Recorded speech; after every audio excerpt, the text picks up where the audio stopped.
Selamat pagi rekan-rekanku sekalian, guru-guru sekolah minggu kelas madya, tunas muda dan remaja.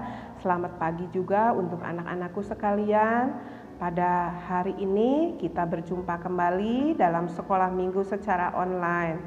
Nah, pagi ini kita akan belajar di pelajaran 6. Kalau di kelas madya kita mempunyai judul Tekun mengabarkan Injil. Sebelum sekolah minggu ini dimulai, mari kita berdoa bersama-sama, kita minta pimpinan Tuhan.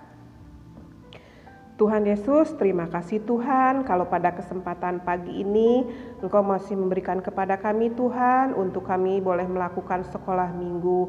Biarlah Tuhan yang boleh memimpin kami Tuhan dalam sekolah minggu ini. Biarlah kami boleh mengerti akan firman-Mu Tuhan dan kami boleh melakukannya dalam kehidupan kami sehari-hari.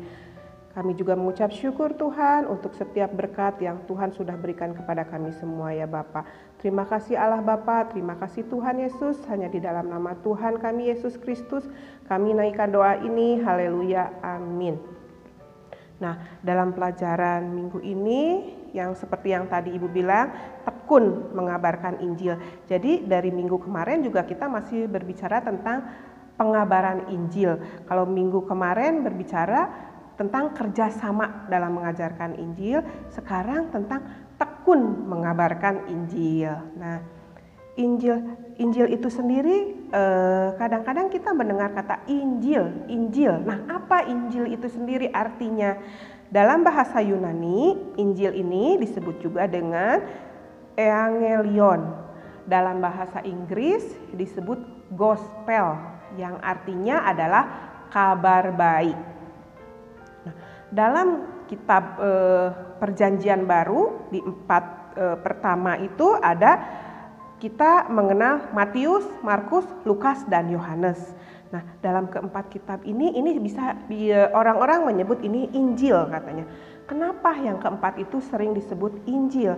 Karena dalam keempat kitab ini menceritakan tentang kelahiran Yesus, kehidupan Yesus, kematian Yesus untuk manusia, kebangkitan, dan kenaikan Tuhan Yesus ke surga. Nah, semuanya ini menceritakan tentang kabar baik. Yaitu kabar baik apa? Yaitu untuk keselamatan semua manusia melalui kematian Yesus di kayu salib. Sehingga manusia dapat masuk ke surga hanya melalui kematian Yesus saja. Seperti yang kita tahu, kita bisa lihat di dalam Kisah Para Rasul 4 ayat 12. Saya coba bacakan. Dan keselamatan tidak ada di dalam siapapun juga selain di dalam Dia. Sebab di bawah kolong langit ini tidak ada nama lain yang diberikan kepada manusia yang olehnya kita dapat diselamatkan. Di sini tadi yang disebutkan bahwa keselamatan itu keselamatan tidak ada di dalam siapapun juga selain di dalam Dia. Dia ini siapa? Dia ini yaitu Tuhan Yesus, ya. Sebab di bawah kolong langit ini tidak ada nama lain yang diberikan kepada manusia yang olehnya kita dapat diselamatkan. Berarti kalau kita masuk surga itu yaitu karena iman percaya kita kepada Tuhan Yesus. Nah, tapi di sini kita akan berbicara tentang tekun mengabarkan Injil. Balik lagi ke pelajaran yang tadi, tekun mengabarkan Injil. Dan dalam pelajaran ini untuk kita boleh lebih mengerti lagi apa yang terjadi antara Filipus dan sida-sida itu, kita boleh membaca juga dari Kisah Para Rasul 8 ayat 26 sampai dengan 40. Kita boleh membacanya bersama-sama. Saya coba bacakan di sini dan yang di rumah boleh membuka Alkitab dan menyimaknya bersama-sama. Di sini dengan judul Sida-sida dari Tanah Ethiopia. Kemudian berkatalah seorang malaikat Tuhan kepada Filipus, katanya, "Bangunlah dan berangkatlah ke sebelah selatan menurut jalan yang turun dari Yerusalem ke Gaza. Jalan itu jalan yang sunyi." Lalu berangkatlah Filipus adalah seorang Ethiopia, seorang sida-sida, pembesar dan kepala perbendaharaan Sri Kandake ratu negeri Ethiopia yang pergi ke Yerusalem untuk beribadah. Sekarang orang itu sedang dalam perjalanan pulang dan duduk dalam keretanya sambil membaca kitab Nabi Yesaya. Lalu kata Roh kepada Filipus, "Pergilah ke situ dan dekatilah kereta itu." Filipus segera ke situ dan mendengar sida-sida itu sedang membaca kitab Nabi Yesaya. Kata Filipus, "Mengertikah Tuan apa yang Tuan baca itu?" Jawabnya, "Bagaimanakah aku dapat mengerti kalau tidak ada yang membimbing aku?" Lalu ia meminta Filipus naik dan duduk di sampingnya. Nas yang dibacanya itu berbunyi seperti berikut. "Seperti seekor domba dibawa ke pembantaian, dan seperti anak domba yang keluh di depan orang yang menggunting bulunya, demikianlah ia tidak membuka mulutnya. Dalam kehinaannya berlangsunglah hukumannya. Siapakah yang akan menceritakan asal-usulnya? Sebab nyawanya diambil dari bumi." Maka kata sida-sida itu kepada Filipus, "Aku bertanya kepadamu tentang siapakah Nabi berkata demikian, tentang dirinya sendiri atau tentang orang lain?" Maka mulailah Filipus berbicara dan bertolak dari nas itu, ia memberitakan Injil Yesus kepadanya. Mereka melanjutkan perjalanan mereka dan tiba di suatu tempat yang ada air. Lalu kata sida-sida itu, "Lihat, di situ ada air. Apakah halangannya jika aku dibaptis?"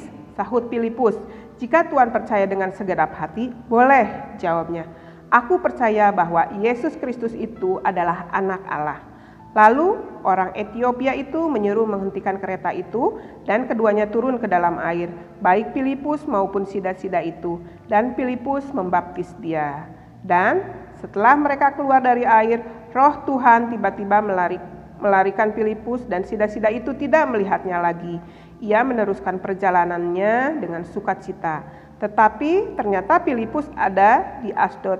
Ia berjalan melalui daerah itu dan memberitakan Injil di semua kota sampai ia tiba di Kaisarea. Nah, seperti itu bacaan Alkitab tadi ya. Di situ juga kita bisa lihat terjadi perbincangan antara Filipus dan sida-sida itu sampai akhirnya sida-sida itu boleh percaya akan Yesus Kristus. Di sini kita akan berbicara satu orang murid Tuhan Yesus yang dipilih dalam mengabarkan Injil, yaitu siapa? Filipus di sini. Sebenarnya ada 7 orang yang dipilih untuk melayani orang-orang miskin di sini. Tetapi kita akan membicarakan seorang Filipus. Nah, siapa Filipus itu? Nah, Filipus itu yaitu dia adalah salah satu dari 7 orang yang dipilih jemaat untuk melayani orang-orang miskin. Dan seperti apa sih Filipus itu orangnya? Ternyata Filipus itu adalah seorang yang baik, penuh roh dan hikmat. Nah,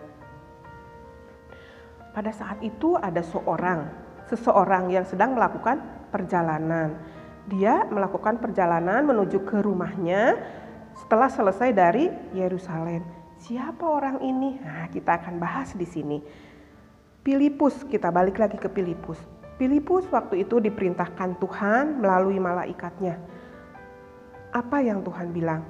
"Bangunlah dan berangkatlah ke selatan menurut jalan yang turun dari Yerusalem ke Gaza." Jalan itu ternyata sangat sunyi, tetapi Filipus sangat taat kepada perintah Tuhan. Ia tidak banyak bertanya, melainkan segera pergi. Dan Filipus juga tidak punya pemikiran untuk mengapa saya diperintahkan ke sana atau atas alasan apa saya harus pergi ke sana. Kalau sebelumnya Filipus diberitahukan malaikat untuk pergi, tetapi kali ini Filipus mendapat perintah langsung dari Roh Kudus. "Pergilah ke situ dan dekatilah kereta itu."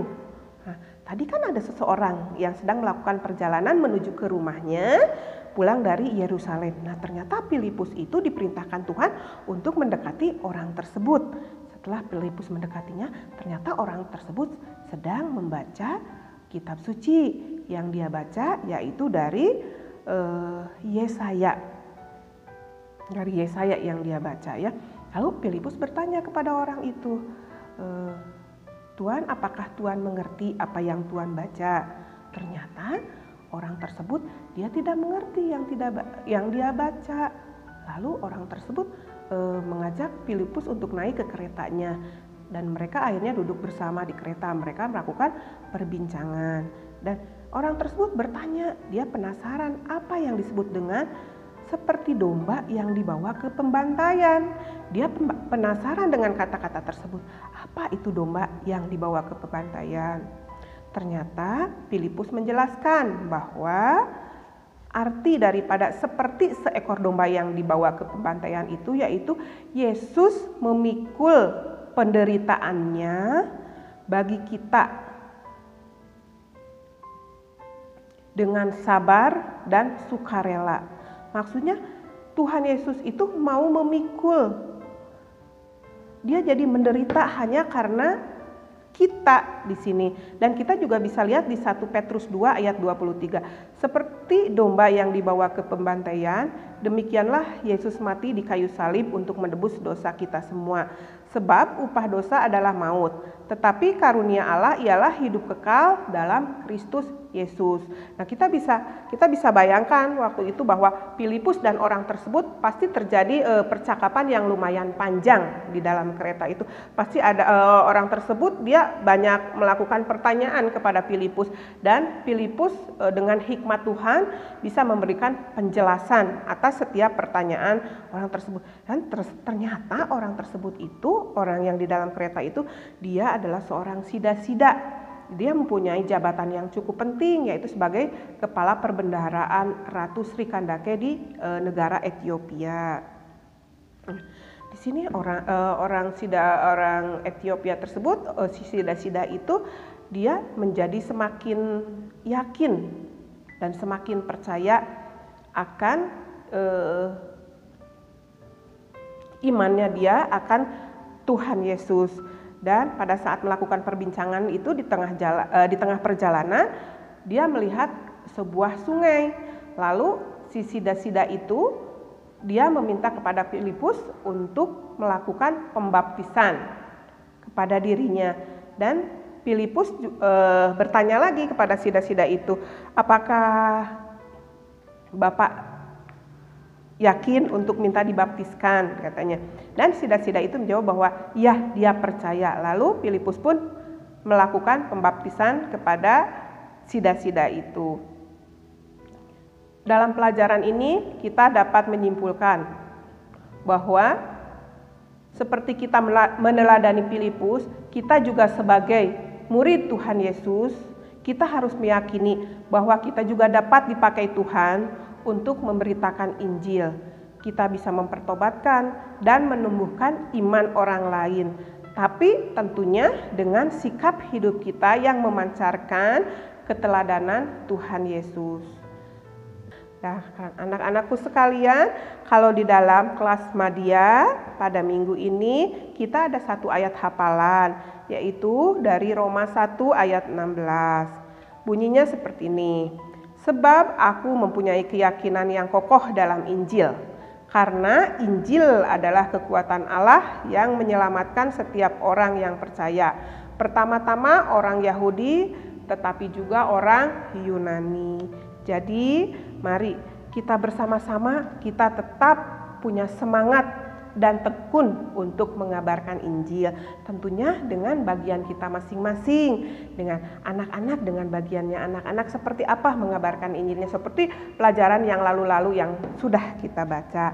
Demikianlah pelajaran 6 yang boleh saya bagikan dalam sekolah minggu ini, dan kita bisa melanjutkannya di kelasnya masing-masing dengan berdiskusi maupun melakukan tanya jawab. Sebelum kita menutup sekolah minggu ini, kita akan tutup dalam doa penutup. Mari kita doa bersama-sama. Tuhan Yesus, terima kasih Tuhan untuk pengajaran-Mu Tuhan dalam minggu ini tentang kita harus tetap tekun dalam mengabarkan Injil dimanapun kita berada. Biarlah Tuhan yang memberikan kemampuan kepada kami Tuhan, dan biarlah Tuhan dalam hidup kami juga Tuhan, kami boleh memancarkan kehidupan kami yang taat akan Engkau Tuhan Yesus, biarlah Tuhan yang memampukan kami semua. Tuhan juga yang akan melindungi kami Tuhan dimanapun kami berada, dan kiranya berkat Tuhan juga akan selalu menyertai kehidupan kami semua. Terima kasih Allah Bapa, terima kasih Tuhan Yesus, hanya di dalam nama Tuhan kami Yesus Kristus kami naikkan doa ini. Haleluya, amin.